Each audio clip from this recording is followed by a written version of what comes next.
Hmm. Uh, Okay. Hi, hello. Hello, nice to Hi, see my name is Samra. Welcome to season one of Sexpert Talks, Healing and Empowerment to Sexuality, Pleasure, and Relationships. I'm joined today with Michelle Kildare, who's going to talk about solo sacred sex. Michelle is a tantric sex coach, primarily focused on people without partners or who are interested in tantric sex that are with partners, but whose partners aren't really that much into it. So a really interesting topic. Wonderful to have you here, Michelle. So please tell us what is Thanks so much. sacred sex? Yeah, so I consider myself a sacred sexuality coach, and that's because there's lots of different type of sacred sexuality. There's tantra, there's jade egg, there's Kabbalah, there's lots of different things.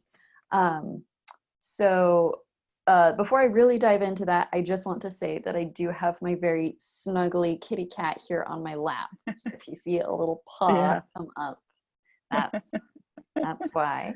Um, so the beauty of sacred sex is it's basically turning sexuality, sensuality, your pleasure, your own body into a source for spiritual and profound experiences.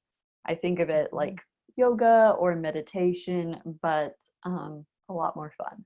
So Yeah. it's it's in that same vein of a practice that you can do on a regular basis that will bring a lot of growth and joy and healing to your life in a very intentional way.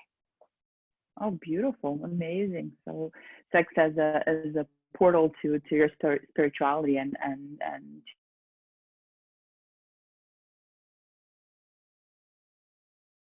quality of practicing sacred sex. Hmm. Can you repeat the question? You were glitching out a little bit on my end. Oh, sorry, the internet isn't beneficial to us this evening. So what are the benefits of sacred sexuality? Yeah. So there are three main benefits. The first one is you just become awesome at sex, and sex is much more pleasurable. Mm, So just like anything in your life, what you focus on grows. And if you are engaging with your sexuality in a deliberate and intentional way over time, it's just going to become awesome. Um, a lot of the practices have the added benefit of sensitizing your neuronal pathways and making your body more receptive and open to pleasure. They also help you communicate that pleasure to your partner. So even if you do an individual set of practices like the type that I teach my clients, once you have your body trained that way, you can go into bed with anyone and experience really profound, beautiful things because you've trained your body to just really enjoy the sexual experience. So that's the first benefit. The second benefit is there can be a lot of sexual healing that happens. mm, Um, Tantra, especially, I think of as this deep scrub brush of the soul. And as you are moving your energy, learning how to engage with your energy body in different ways, all of these emotions and past experiences come up that I tell my clients. Your genitals are very psychosomatic. There's a lot of past mm, experience, a lot of heartbreak, a lot of sorrow that can get locked up in that part of your body because it is so sensitive, both literally yeah. and metaphorically. And so, doing these exercises, engaging in sacred sexuality, really gently brings those up to the surface so that they can be healed. So, that's the second benefit Mm, of it. And the third it's that intangible spiritual benefit of mm, I've seen clients have Kundalini awakenings. I've seen clients reach levels of spiritual growth and emotional maturity and awakening and taking steps toward enlightenment. There's a lot of indescribable experiences that happen through sacred sexuality. A lot of just really exquisite, profound, life changing experiences that you can't really put into words.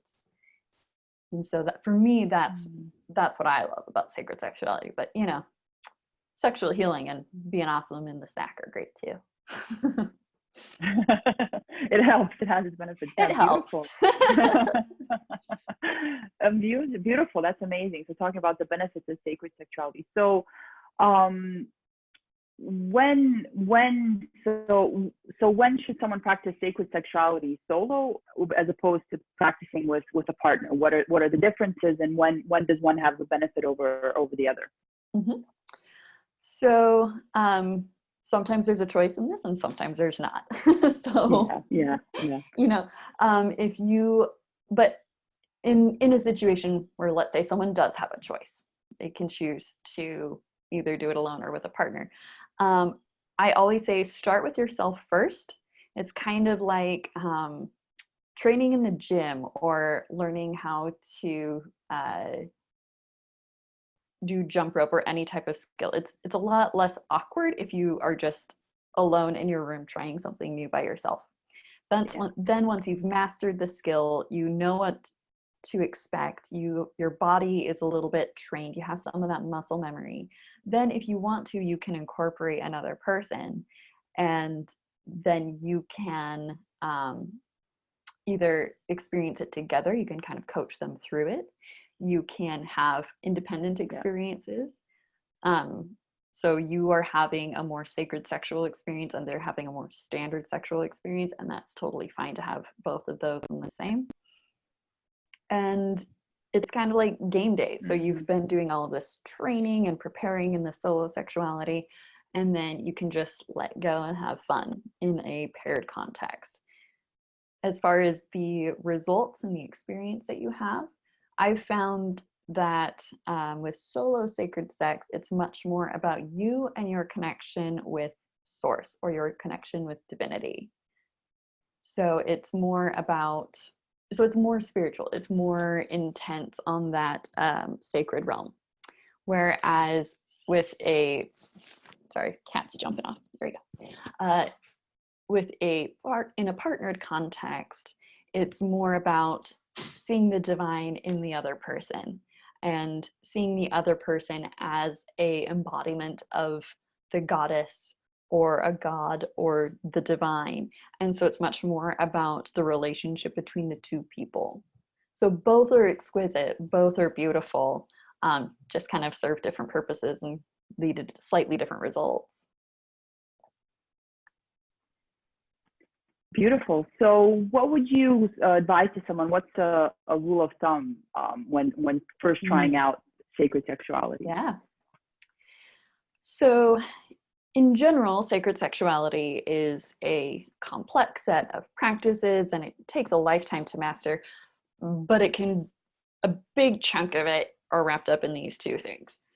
The first is just setting an intention, saying, I want to experience something beautiful and profound and sacred in this self-pleasure or in this sex with my partner or sex with a group of people or whatever.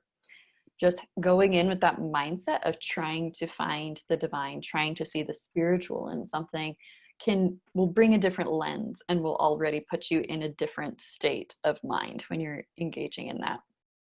The second is presence. So really focusing on what's going on in the present moment. What do you smell? What do you taste? What do you feel? What sensations do you feel?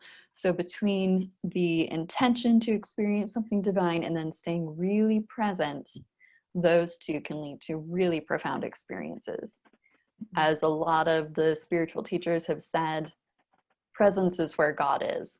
You're not going to find the sacred in the past, in the future, in hypothetical situations and worrying about that chick at work. You're only going to find the sacred in the present moment. And so the more you can find presence while engaging in sexual activities, the more sacred it can be.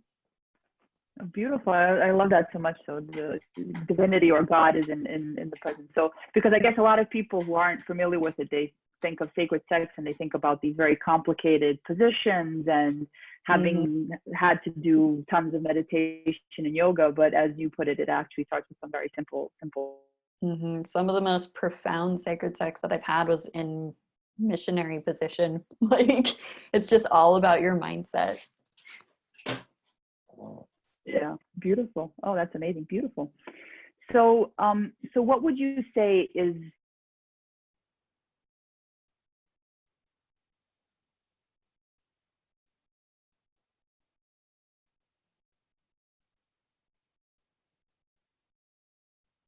Are you still there? Your internet cut out, but are you back? Yeah, I'm back. I'm sorry. No worries. Different modalities, sacred sexuality versus yoga.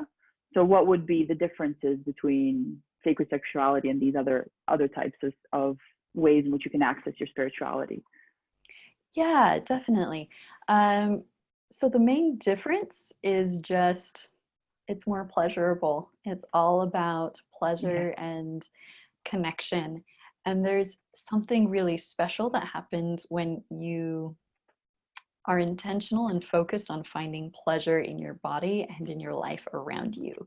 Um, Things become much more uh, rosy and beautiful and pleasure filled. And pretty soon you're finding the pleasure of going grocery shopping and finding the pleasure in doing your budget and thinking that it's just delicious how good cleaning your house feels. It has this way of rippling out, and it has a quality of joy and aliveness and effervescence that I don't see in yoga or meditation or other modalities. I think yoga and meditation are beautiful. I do them myself all the time. It's just I get a little bit something different from sacred sexuality. Yeah, beautiful. That sounds amazing. I love it, especially the part about cleaning your house being more pleasurable and having a different dimension. I think everyone can do with that a little bit from time to time. So, and for the end, can you just curious to know how is it that you got into sacred sexuality? Why is it that this is something that attracted you? So the long and short of it is I was born and raised Mormon. I was born in a very conservative community with a lot of really toxic messages about sexuality and women's bodies, and things like that. And I left the Mormon church when I was 18, but it really had affected my sexuality in a lot of negative ways. I was getting very little pleasure from sex. I could For a long time I could not orgasm at all, and then I could only orgasm in very specific ways when the stars aligned and the moon shone bright. And I had this feeling that I was broken, that there was something wrong with me. I knew that this wasn't how sex was supposed to be.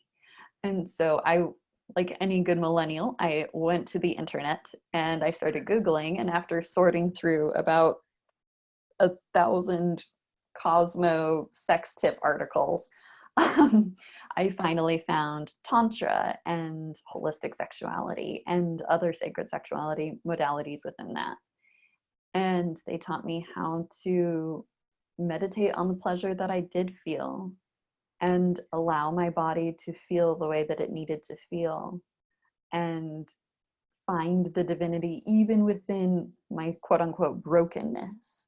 Mm-hmm. And over time, it led me to not just a better sexuality, but a new way to understand source, to understand divinity. It was no longer this man in the sky that cries when you masturbate that you either believe in or you don't.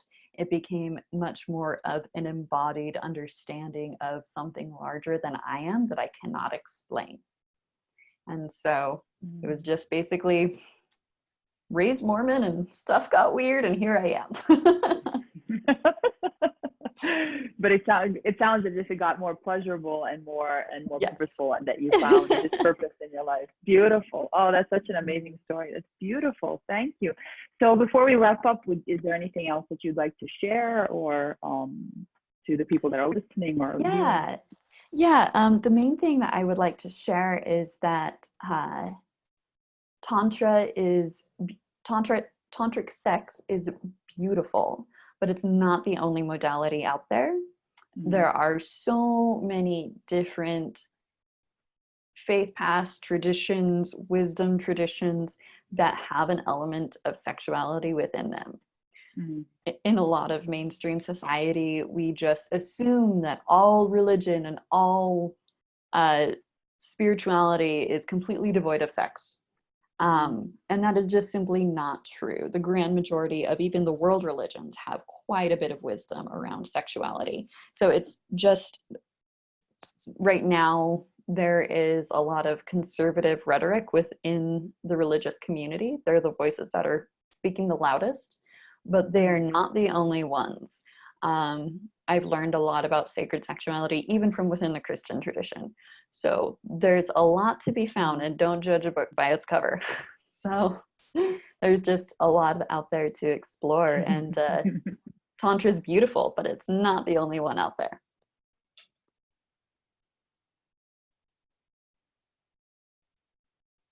Thank you.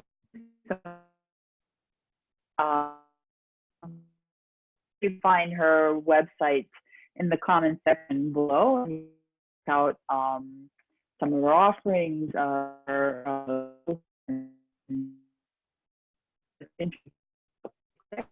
Thank you so much for talking about solo sacred sex. It was so fascinating. And I have need to apologize for the technical difficulties, but hopefully it won't prevent doing the.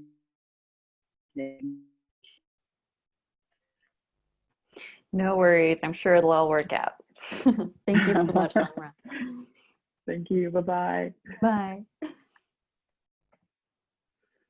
Okay.